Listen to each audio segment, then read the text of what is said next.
Guys election result இப்போ எப்படி லைவாக பார்க்க போகிறோம் தான் சொல்கிறோம். சர்ச் பாக்ஸில் வந்து ஈஸி ரிசல்ட்னு சொல்லி சர்ச் பண்ணுங்கள். குரோமில் மேலே எலெக்ஷன் சொல்லிட்டு ஒரு ஆப்ஷன் வரும் ஃபஸ்ட்டு.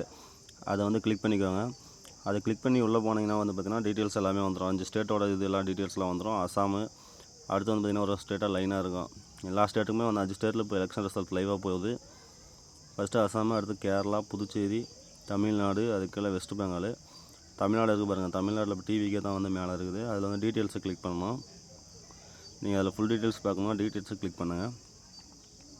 டீட்டெயில்ஸ் கிளிக் பண்ணி உள்ளே போனீங்கன்னா பாருங்கள் டிவிக்கு மூவ் அடிக்குது. ரெண்டாவது ஏடிஎம்கே, டிஎம்கே அந்த மாதிரி பார்த்திங்கன்னா ஃபுல் டீட்டெயில்ஸ் வந்துடும். இதில் தான் வந்து பார்த்திங்கன்னா லைவாக வரும். இது வந்து கவர்மெண்ட்டோட வெப்சைட்டு. ஆனால் வந்து நீங்கள் வந்து டிவியில் பார்த்தீங்கன்னா அவங்கவுங்க சேனலில் அவங்கவுங்கள மட்டும்தான் வந்து மேலே காமிப்பாங்க. அதனால் வந்து நீங்கள் அடிக்கடி பார்க்கணும்னு நினச்சிங்கன்னா சும்மா இது வெப்சைட்டில் போய்ட்டு ஒரு கிளிக் பண்ணிங்கன்னா சரி, ரிசல்ட்டு கரெக்டாக லைவாக வந்துடும். நீங்கள் அதிலே பார்த்துக்கலாம்.